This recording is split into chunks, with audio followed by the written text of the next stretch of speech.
Live from New Delhi, you're watching DD India News Hour, India's voice to the world. I am Ramesh Ramachandran. Coming up in the next hour. Prime Ministers of India and Bangladesh inaugurate a cross-border railway line, also unveil a power plant built with Indian assistance. India's Finance Minister begins Sri Lanka visit, will inaugurate and address the 200th anniversary of the arrival of Indian origin Tamils in the island nation. Israel claims to kill a Hamas commander in Gaza. Airstrike leaves at least 50 civilians dead. US Foreign Minister returning to West Asia for talks.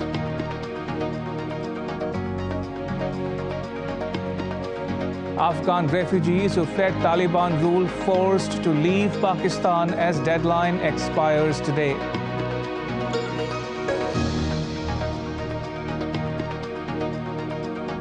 And world leaders gather in London for a two-day summit on artificial intelligence.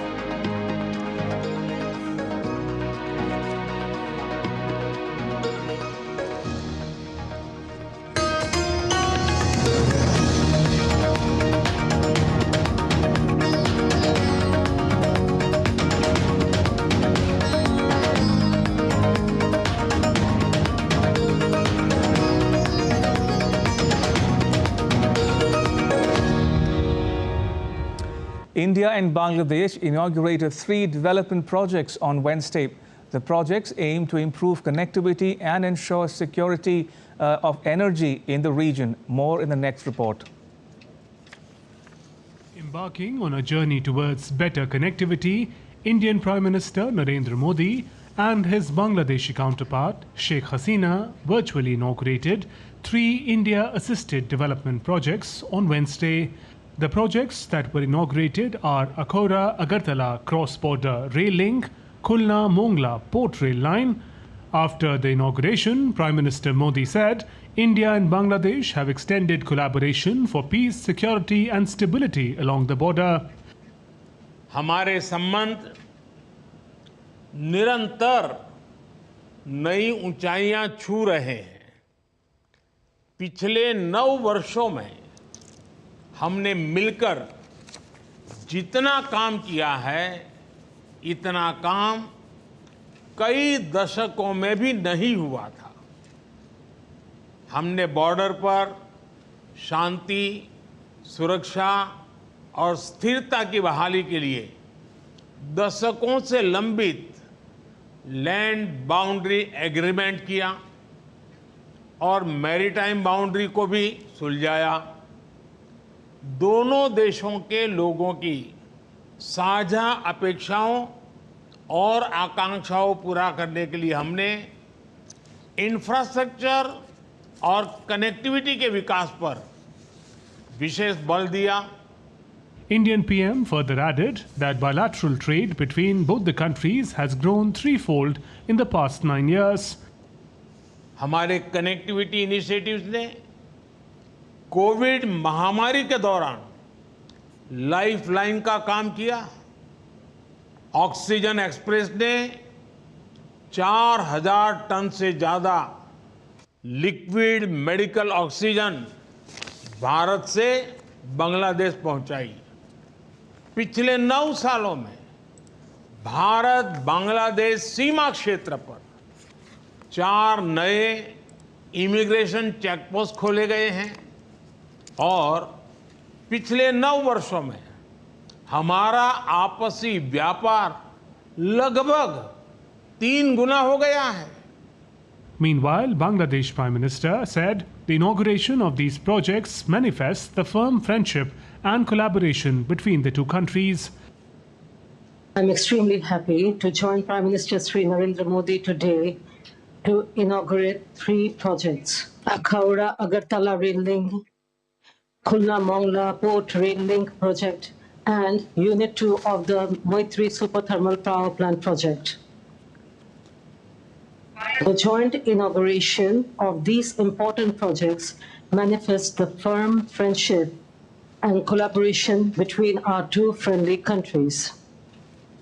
The operationalizations of this international rail link project will reduce the distance between Agartala to Kolkata by around 500 kilometers, and the travel time will be 10 hours. At present, it takes more than 30 hours to reach Kolkata from Agartala. Along with these projects, Unit 2 of Maitri Super Thermal Power Plant was also inaugurated. The operationalization of Maitri Super Thermal Power Plant will enhance energy security in Bangladesh. These projects are aimed at strengthening connectivity and energy security in the region.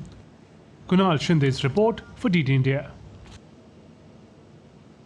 And Naval Singh Parmar joins us from Dhaka. How will the cross-border railway line between Agartala in India and Akhora in Bangladesh benefit the peoples of the two countries?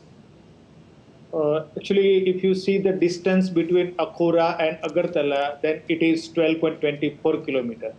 But this distance is very crucial for the international rail linkage between the India and Bangladesh.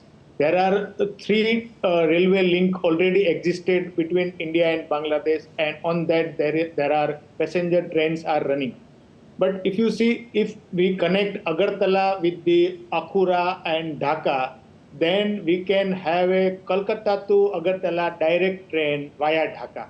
So it will provide a good linkage for the people-to-people contact of these two countries, as well as the movement of goods trains between Kolkata and Agartala and the Kolkata and northeastern region of India. Right. And you see, the Agartala is just 200 kilometers away from the biggest port of Bangladesh, which is Chittagong. So via Chittagong port, India and particularly the northeastern region of India will get benefit for the international trade with the rest of the world as well as the India. Second thing, northeastern region is having a plenty of potential to produce many agriculture products as well as the minerals and many things, and which Bangladesh is having a dire need for the many product India supplying to Bangladesh. If there is a railway link between the Agartala and Dhaka, Akhura, means Agartala and Bangladesh, then the northeastern region can get a good market in terms of Bangladesh, and at the same time, Bangladesh can be a good platform for the northeastern region's development, as it is having a good link with the international trade with Nepal as well as the Bhutan and the rest of the world. Second thing, the second largest port of Bangladesh, which is the Mongla port. I'll come to Mongla in just a bit. Just to recap for the benefit of our viewers, we're discussing about the Agartala-Akhora railway line inaugurated by the two prime ministers a short while ago. And now coming to the point you were mentioning, the Khulna-Mongla port railway line as well. What more can you tell us about this particular railway line? Akhura-Agartala is the link which will also helpful for the movement of people. Many people in Bangladesh wish to go India for the tourism purpose as well as the medical purpose. And if there is a rail link connection between the India and Bangladesh, then it will be helpful for the people of Bangladesh, as well as there are many religious places like one of the Gurudwara in Dhaka, which was inaugurated or installed by the Guru Nanak Dev Ji. And there are 4 Shakti Pit in Bangladesh. Many Indian people who are religious minded, they wish to visit Bangladesh, but due to the logistic provision or poor connectivity, now they can come and visit many places in Bangladesh. In this way, it will be very helpful for the people of India as well as Bangladesh to establish a people-to-people contact. Indeed, and also the two prime ministers also inaugurated the second unit of a thermal power plant. What is the significance for Bangladesh? Yes, this Maitri thermal power plant, which is located at Rampal in Khulna division, is having a 1320 megawatt capacity. And with the inauguration of second unit, this plant is the largest super thermal power plant in Bangladesh. And Bangladesh is day by day, its industrialization is increasing and increasing its energy requirement. With this inauguration of this power plant, the energy security of Bangladesh as well as the grid stability of Bangladesh will be increased. As you know that the Bangladesh importing power from the India, like there is one power plant in Jharkhand region which is installed by the Adani Power, and there is a connection. There is a plan to connect Nepal grid with the Bangladesh. So with the sub-regional grid between India, Bangladesh, Nepal and Bhutan, it will be overall increase the grid stability, and which will be the beneficial for the people of Bangladesh as well as the sub-region to have a stable grid and secure energy. You know that the Bhutan and Nepal is having a enough source of hydroelectricity. And with the, as Prime Minister today mentioned, that there is a plan to establish a electricity line which can import power from Nepal as well as Bhutan. So all this linkage will improve the energy stability as well as the grid, energy security as well as the grid stability in this sub-region, and that will be beneficial for the Bangladesh as well as the India and other our neighbors. So as you heard Naval Singh Parmar there reporting from Dhaka, India and Bangladesh have inaugurated 3 development projects on Wednesday. Now all these projects aim to improve connectivity and energy security between India and Bangladesh in particular and the region as a whole. Naval Singh Parmar in Dhaka, thank you, appreciate it. And still to come on DD India News Hour. Israel claims that a Hamas commander was among the 50 killed in an airstrike on a Gaza refugee camp. The world's first major summit on artificial intelligence about to open in the UK. And Indian Finance Minister begins a 3-day visit to Sri Lanka.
Turning crisis into opportunity, transforming ideas into action, stories of real change, tales of sustainable solution. This series is going to tell stories of such change makers. Watch Change Makers on DD India.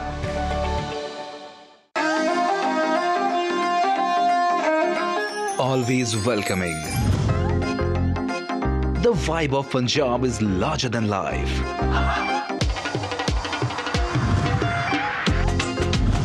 Warm up to grandeur that's beyond compare.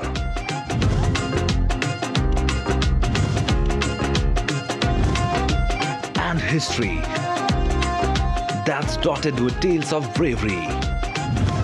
Smiling soul of India, where music, art, cuisine and culture comes together to create an unforgettable impression. Punjab is all set to win your hearts with its unique and colorful extravaganza.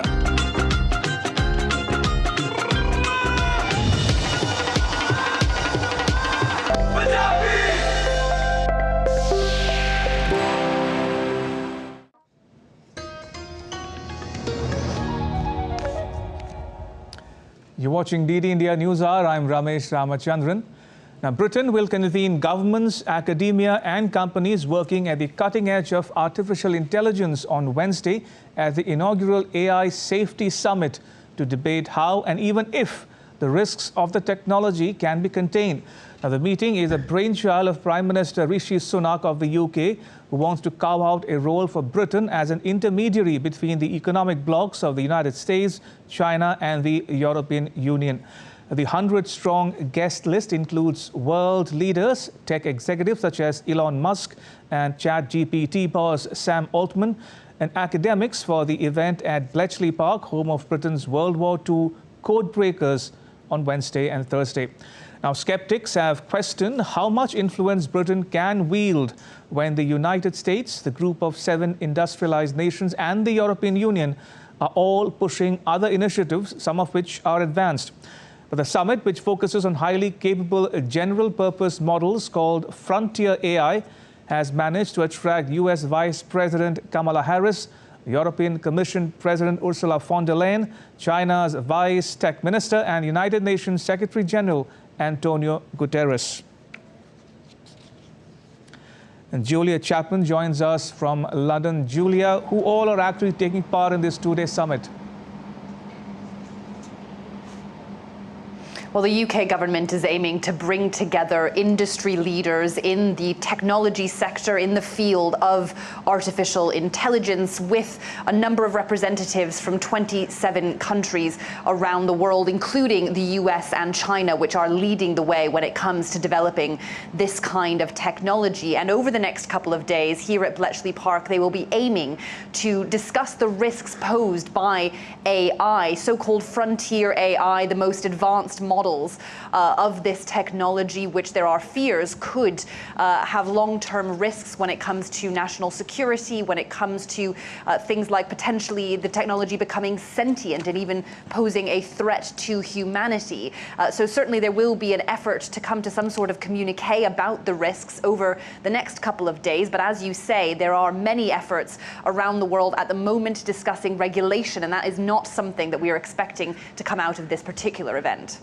Now, Julia, it's a first of its kind AI summit, no doubt, but what does London hope to achieve by hosting it?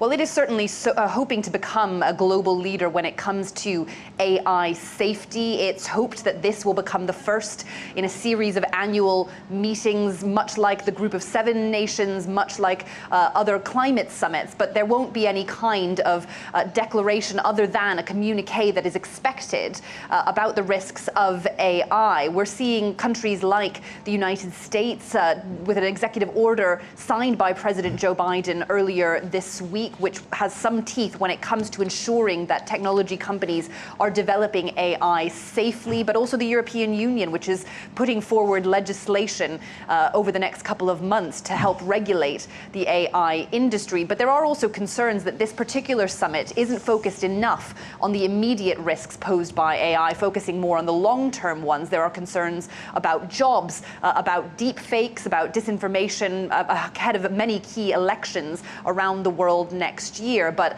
what the UK is hoping to achieve is to start this conversation on a global level, bringing together all the relevant people to discuss what the risks pose long term. Julia, thank you. Now, in addition to what Julia reported there from London, the Indian Minister of State for Telecom, Rajiv Chandrasekhar, is also taking part in that London summit on AI. Moving on Wednesday, Israeli airstrikes hit the densely populated Jabalia refugee camp in northern Gaza, killing at least 50 people and a Hamas commander, while hundreds of others were injured. The Israeli military claimed that 9 of its soldiers have also been killed in the ongoing conflict. There seems to be no end to Israel-Hamas conflict. The civilians on both sides are bearing the brunt of the attack. These are the visuals of crowds outside Gaza's Rafah border crossing on Thursday. An agreement was brokered that would allow the movement of foreign passport holders and some critically injured people into Egypt, reportedly. But this deal is just a breather, as no one knows for how long the Rafah crossing would remain open for evacuation as mediated by Qatar. This agreement is not linked to other issues under negotiation, such as the hostages held by Hamas, the Palestinian Islamist group that governs Gaza, or pauses designed to ease a humanitarian crisis in the enclave, which is suffering from food, water, fuel and medical shortages, said the source. Extending humanitarian aid, Egyptian ambulances arrive at Gaza for medical evacuation. 81 Gazans who were severely wounded will be allowed to enter Egypt on for complete treatment. On the international side, US President Joe Biden and Jordan's King Abdullah discussed their shared commitment to increasing aid to civilians in Gaza during the Israel-Hamas conflict. The two leaders also reiterated the importance of protecting civilian lives and ensuring that Palestinians are not forcibly displaced from Gaza.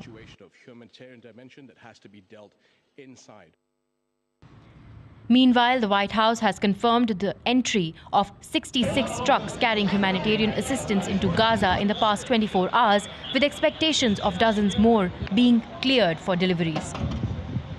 So today I'm pleased to say that another 66 trucks got into Gaza over the last 24 hours with life-saving humanitarian assistance, including food, water, and medicine. It's the highest single-day delivery so far, but again, it's a trickle compared to what needs to get in, and we're going to keep working that very, very hard. Dozens of more trucks are expected to clear today. On Wednesday, the Israeli army released footage of a devastating airstrike on the densely populated Jabalia in North Gaza. This airstrike resulted in the tragic loss of at least 50 lives, including a Hamas commander, and left hundreds injured. During the afternoon hours, infantry and armored forces secured a central Hamas stronghold in the west part of Jabalia. This stronghold served as a training center for the October 7th massacre and as a passage to the coastline from where additional terrorists set off to perpetrate the October 7th massacre. In the course of the fighting, we eliminated many terrorists and destroyed terror infrastructure. In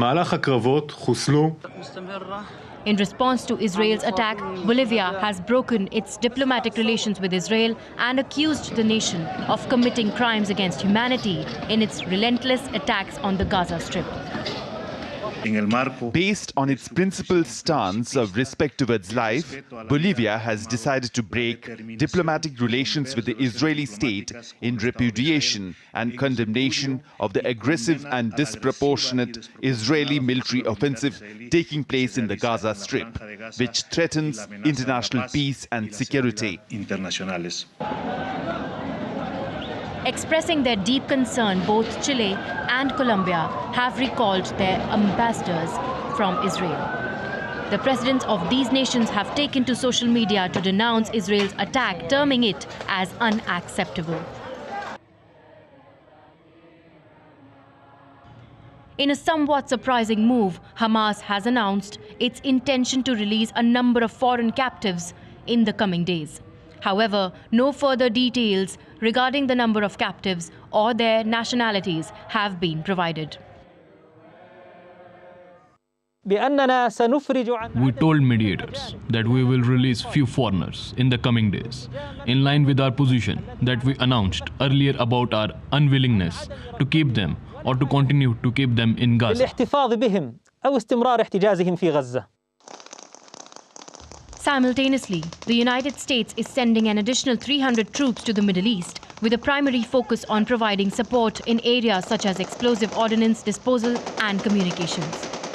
Moving to other updates, today I can announce the decision to deploy an additional 300 troops to the U.S. Central Command region from home stations in the continental United States.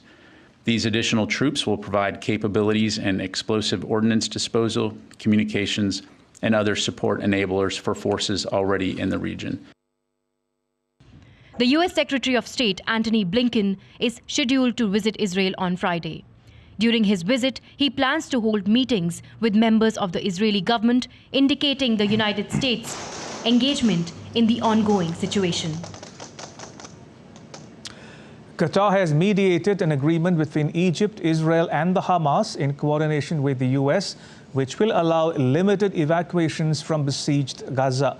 According to sources, the agreement would allow foreign passport holders and some critically injured people to leave through the Rafah border crossing between Egypt and Gaza, though there is no timeline for how long it will remain open for evacuation.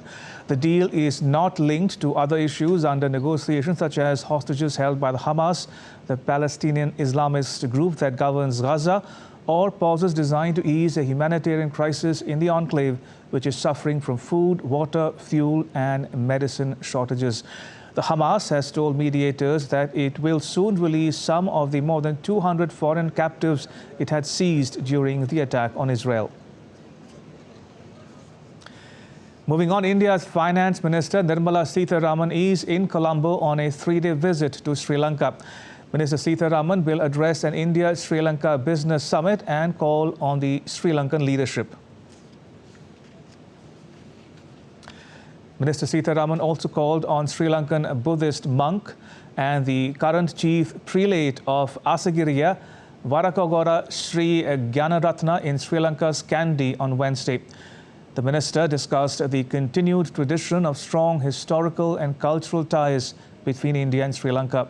And Sri Gyanaratna acknowledged the cordial relations between the two countries and expressed gratitude for the support from India during the times of economic hardship in Sri Lanka. Ahmed Moeen Farooqi joins us from Colombo. Ahmed, what more can you tell us about the minister's engagements in Colombo?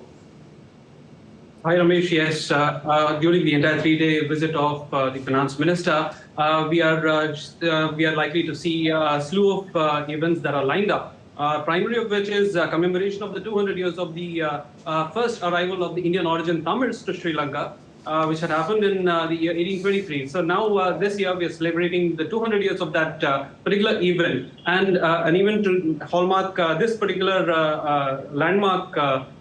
We are having an event called NAM 200, and a keynote address will be given by Mrs. Sitharaman. Apart from this, she's also likely to visit many of the other religious and cultural locations at various parts of Sri Lanka, including Kandy, Anuradhapura, Jaffna, as well as in Trincomalee.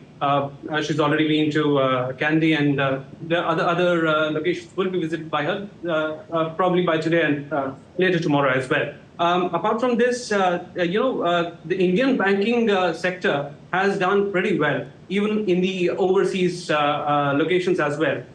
Indian banks have had a presence in Sri Lanka. To further boost this presence, 2 more branches of State Bank of India will be inaugurated, one in Jaffna, another in Trincomalee. Apart from that, she will also visit a few other places, including the oil tank farms, Trincomalee, and various other locations where India and Sri Lanka have had a collaboration. Apart from this, she's also likely to have discussions with the top leadership of Sri Lanka, including the President Ranil Wickremesinghe, as well as the Prime Minister Dr. Dinesh Gunawardena. Ramesh. Also, how would you describe the India-Sri Lanka economic relations as they exist today, especially in light of the economic crisis that hit Sri Lanka not so long ago? Ramesh, you see, India has been the voice of Global South and has put its best foot forward through the presidency of the G20 as well as in various other multilateral organizations. We saw that over the last 1.5 years, Sri Lanka went through a very crippling kind of an economic crisis in which there was an acute shortage of forex. Thereby, there was short supply of various essentials, including food, fuel, as well as medicines. India had stepped in at that point of time and had provided a humanitarian assistance of $4 billion through various lines of credit and through various grants as well. So this has been, very positive with regard to the kind of economic relations that exist between the two countries. However, India has been the largest trade partner between the two countries. Apart from this, we have also seen India has been the largest source market for tourism sector of Sri Lanka. So economic sector has been very, very closely knit with India right from several years. In fact, if you see historically, there have been trade which has taken place between people of the two countries over millennia. So continuing that same tradition, even today, we have several investments which take place in Sri Lanka from the Indian side. We have a huge number of investments in the form of Lanka IOC, we have Lanka Ashok Leyland, we have Airtel, we have Platinum Investments, we have the Modi Group, we have the Adani Group. So we have a plenty number of investments which already have a presence in Sri Lanka, and India has been trying to make further efforts to increase these investments so that Sri Lanka can derive the benefit out of it, as well as Indian markets also can get a better presence in Sri Lanka's market. Ramesh. Ahmed, thank you. That was Ahmed Muin Faruqi reporting from Colombo. And now take a look at some more stories making news around the world. Bangladesh's main opposition party will boycott the upcoming general election if Prime Minister Sheikh Hasina does not allow a non-partisan government to hold elections.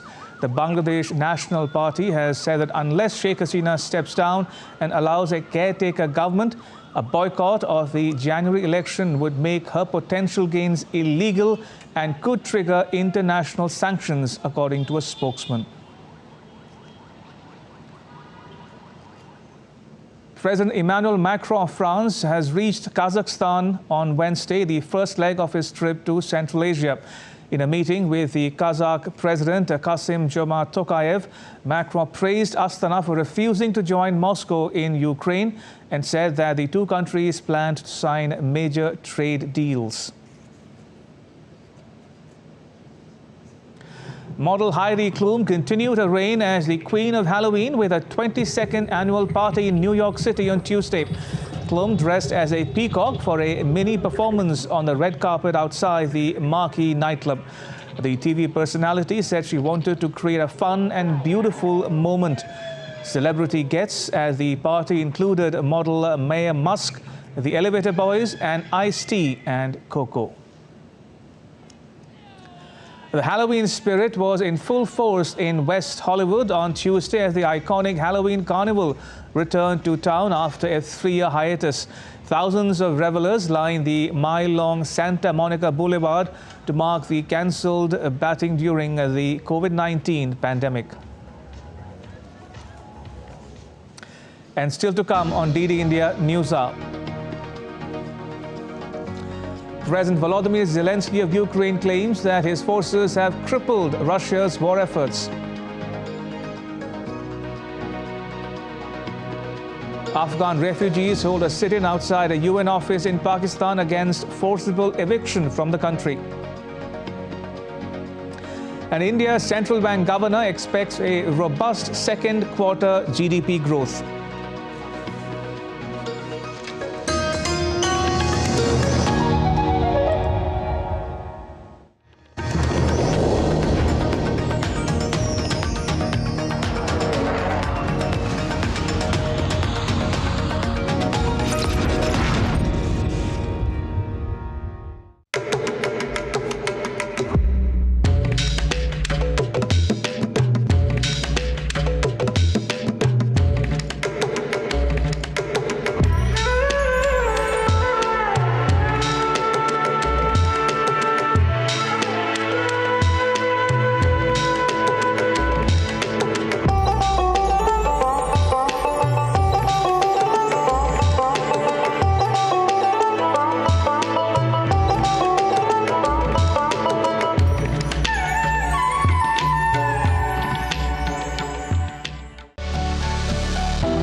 Turning crisis into opportunity, transforming ideas into action, stories of real change, tales of sustainable solution. This series is going to tell stories of such change makers. Watch Change Makers on DD India.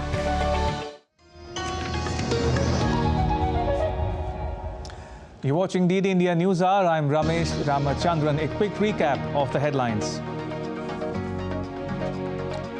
The Prime Ministers of India and Bangladesh inaugurate a cross-border railway line, also unveil a power plant built with Indian assistance. Israel claims to kill a Hamas commander in Gaza. Airstrike leaves at least 50 civilians dead. US Foreign Minister returning to West Asia for talks. And Afghan refugees who fled Taliban rule forced to leave Pakistan as deadline expires today.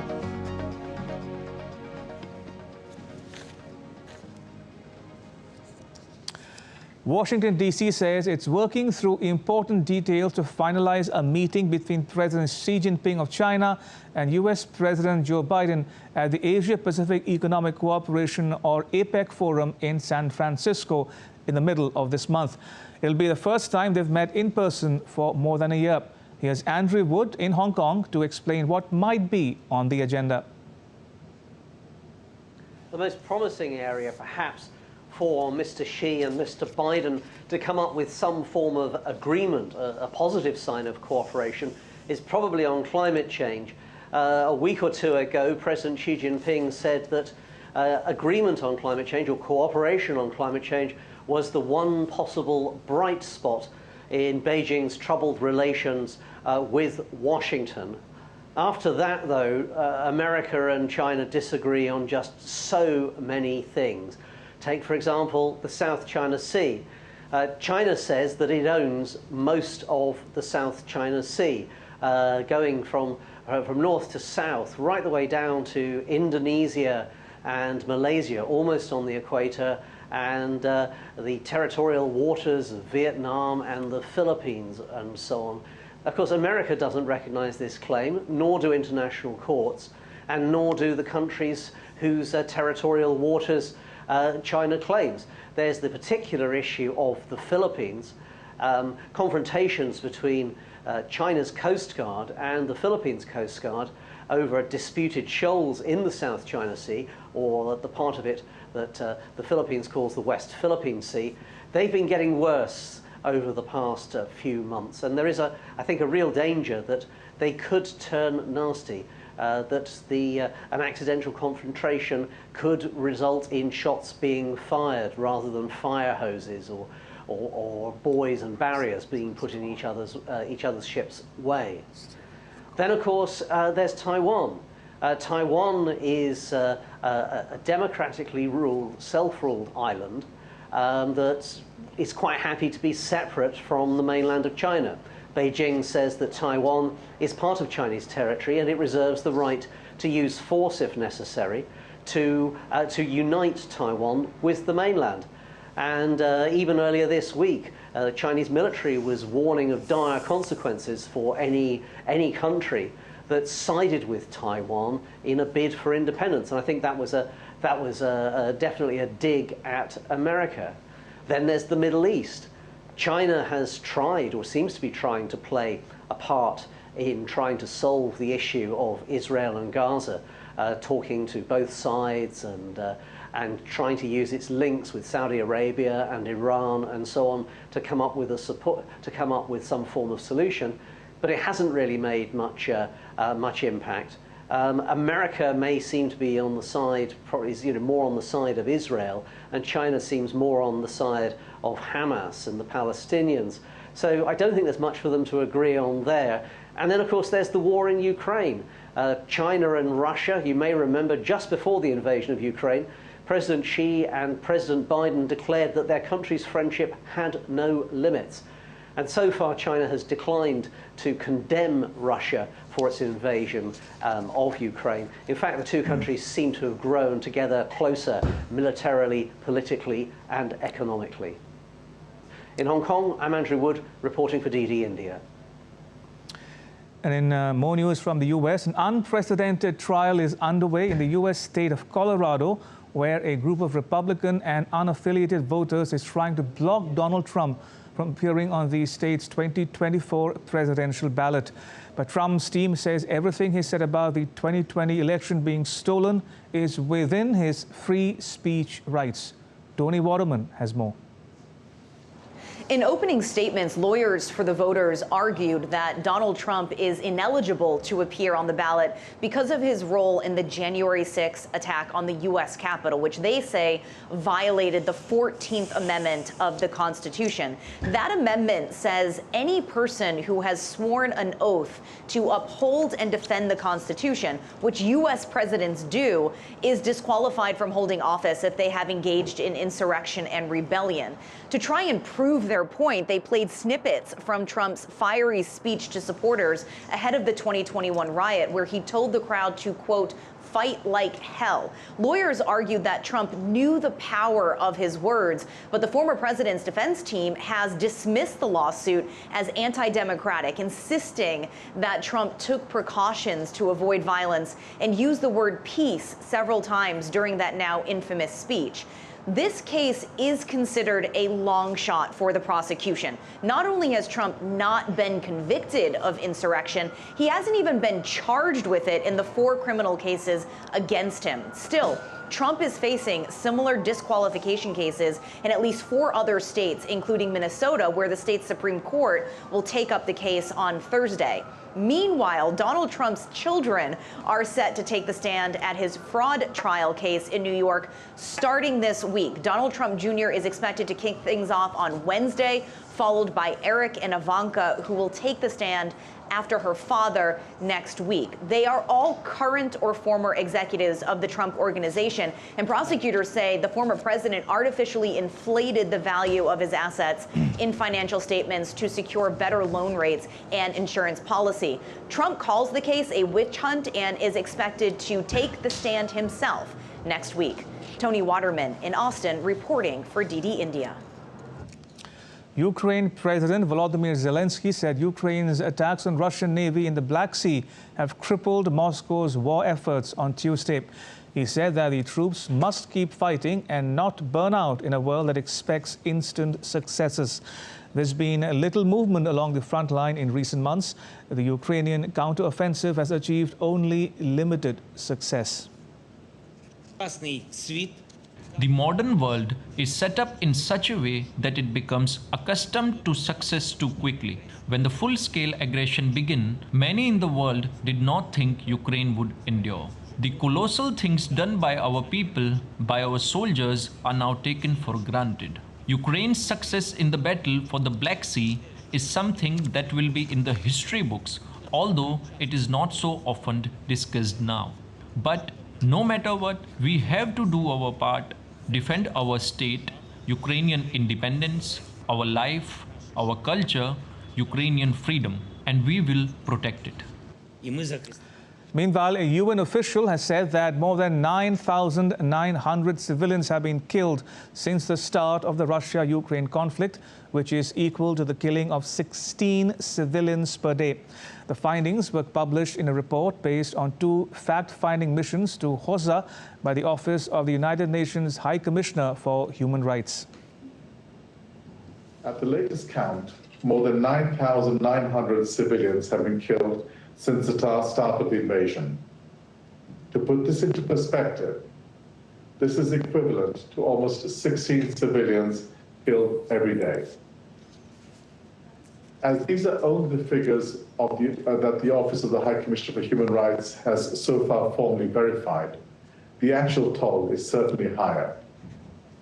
Ukraine will introduce mandatory registration of food export companies aimed at preventing abuses such as tax avoidance in the export of key agrarian goods, the government said in a resolution published on Wednesday. Ukraine is one of the world's leading food producers and exporters, but officials estimate that up to a third of goods for subsequent export are bought in cash and without paying the necessary taxes. An additional problem is the illegal concealment or delay of foreign currency proceeds on accounts outside of Ukraine. According to the new procedure, only companies that are registered in the State Agrarian Register are value-added taxpayers, have no tax debts or delays in the return of foreign currency proceeds may engage in such exports. And Megumi Lim joins us from Kyiv. Megumi, Zelensky tells his troops that they must keep fighting and not burn out in a world that expects instant success. What does that tell you about Ukraine's counter-offensive?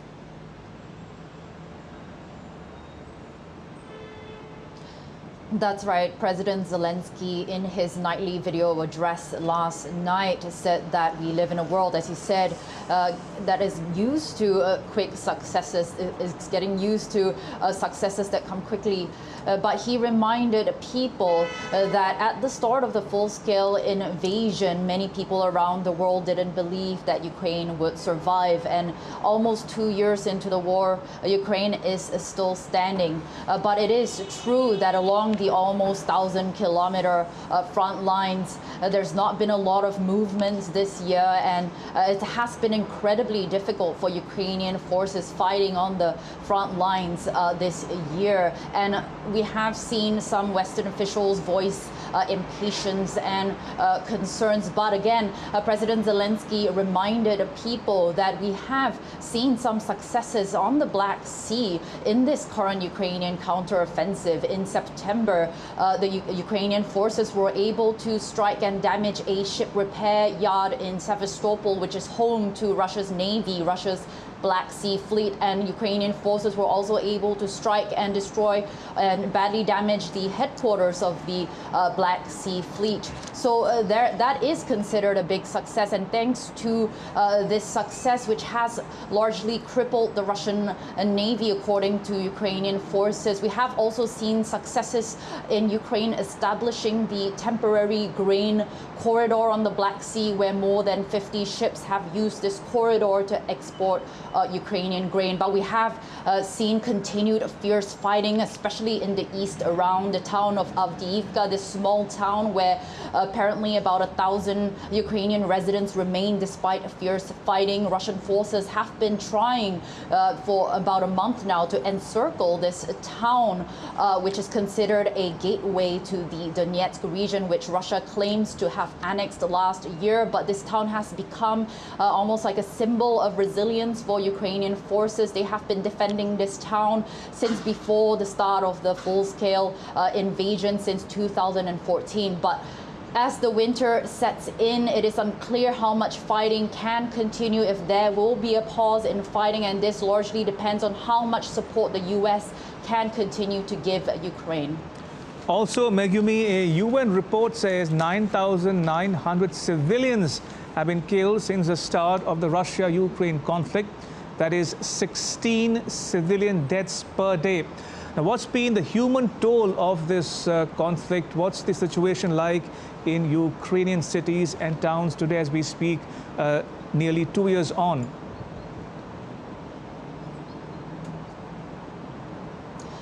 That's right. The human toll here is indeed, the civilian human toll is indeed very high here, although Russia has repeatedly claimed that they are only targeting military targets. And indeed, a senior UN official yesterday told the UN Security Council that so many Ukrainian lives have been inflicted unimaginable suffering as a result of Russian attacks on Ukraine. He said that about 18,000 people in Ukraine, which is about 40% of the population here now, are in need of humanitarian assistance. And as you said, a report showed that about 9,900 civilians have died as a result of the war, and officials say the number is likely higher. And as we have seen attacks on civilian infrastructures, on schools, hospitals, and even a cafe, as we saw at the beginning of October in the small town of Horoza in the Kharkiv region. 59 civilians were killed as a result of a Russian strike at a cafe where people were gathered to mourn the death of a soldier. But here in central Kyiv, at least in the city, people have been trying to hold on to their normal life. They've been trying to lead their lives as normally as possible. Just last night, there were 2 air raid sirens that rang out across the Kyiv region back to back within a span of 2 hours. But as I looked out the window at night, people were still going about their daily lives. Traffic was normal, and there was no sense of panic, as people have put a lot of trust in the air defense systems sent by the West, but there is indeed a sense of awareness that this semblance of normalcy is only possible because Ukrainian soldiers are fighting against Russian forces hundreds of kilometers from here. Megumi, thank you for your inputs. Much appreciated. In other news, U.S. Foreign Minister Antony Blinken will visit South Korea on the 8th and 9th of November to discuss North Korea and alliance issues with his South Korean counterpart, Park Jin. Now, Park and Blinken will also discuss economic security, cooperation on industrial technology, and regional issues of mutual interest. The visit marks the first by a U.S. foreign minister in 2.5 years. It comes amid heightened security cooperation between the allies and growing concerns about North Korea's military cooperation with Russia.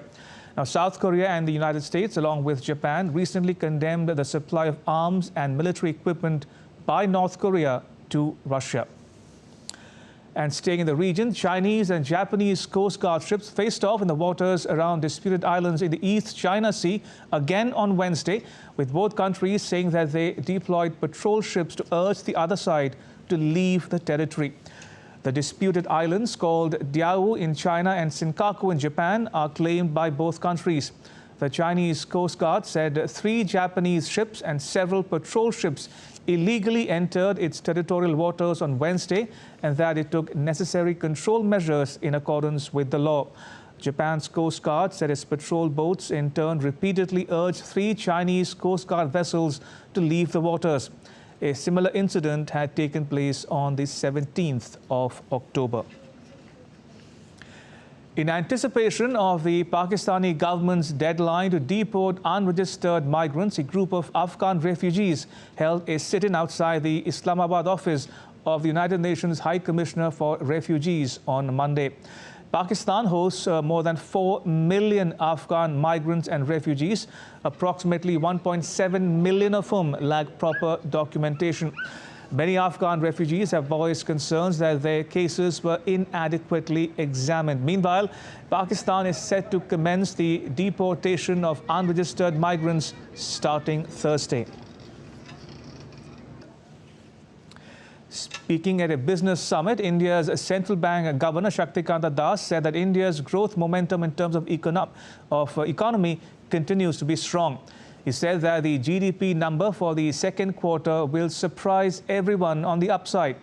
Mentioning the risks attributed to the growth, Das said that geopolitical uncertainty is the biggest risk to global growth, but India is better placed to deal with any potentially risky situation. Pointing out the career outlook of youngsters, he said that it has changed with regard to job switching and added that the youth is thinking differently on the aspect now. Shaktikanta Das said that the Indian Central Bank is looking at the issue as part of the regulatory supervision efforts. Indian Education Minister Dharmendra Pradhan is on a 3-day visit to the United Arab Emirates. This visit serves as a platform for both countries to enhance their educational and skill development systems, promising mutual benefits and growth. The minister said UAE-India relations are in a good space and that India will soon open a school-leaving certificate examination office in the UAE. UAE Bharat की संबंध आज बहुत ही अच्छे स्तर पे हैं। Strategic partnership हमारी कई इलाका में, कई सेक्टर में हमारे काम हो रहा है।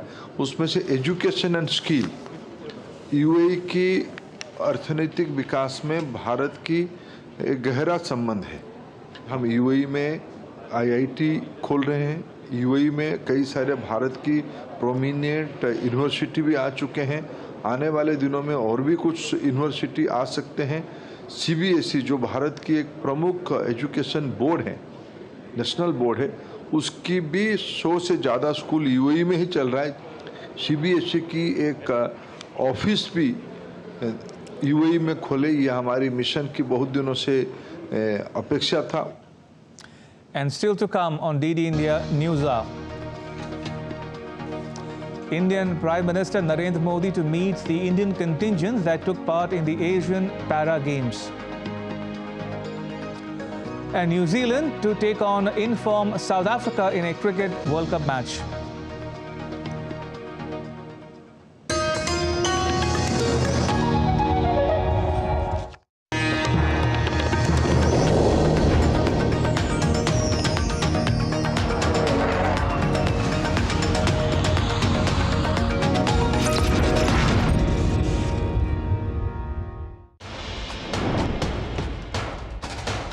Wherever news breaks, whatever it takes. Connecting corners, cutting across continents. Stories that matter from across the globe.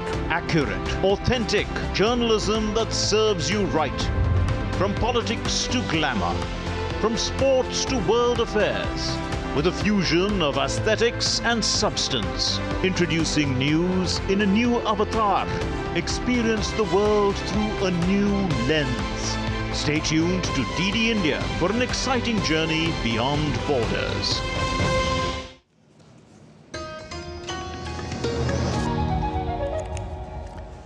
You're watching DD India News Hour. I am Ramesh Ramachandran. And now to all the news from the world of sport with Deepika. Deepika, take it away. Thank you and good afternoon, Ramesh. Let's quickly take a look at all the sporting action. Well, to begin with the most important news of the day, India's Prime Minister Narendra Modi will interact with the India's Asian Para Games contingent at Major Dhyan Chand National Stadium in New Delhi today. Athletes, coaches and officials from the Paralympic Committee of India, Indian Olympic Association and representatives from the National Sports Federations will attend the program. Well, India won a number of 111 medals, including 29 gold medals at this year's edition of Asian Para Games. Now, in the ongoing ICC Cricket World Cup, which is currently taking place in Pune, New Zealand are currently taking on South Africa. New Zealand earlier won the toss and decided to field first. Till the last reports came in, South Africa were at 58 for a loss of 1 wicket. A victory here will have the winner with 1 foot in the semi-finals, while the loser may become vulnerable to the chasing pack. The two sides currently occupy second and third positions on the standings. Now, India is all set to square off with Sri Lanka in the ICC World Cup match on Thursday in Mumbai. A victory here will ensure that India leaps into the knockout phase. India has remained undefeated in the tournament so far, winning all its 6 group stage encounters. On the other hand, Sri Lanka has lost 4 of their 6 matches.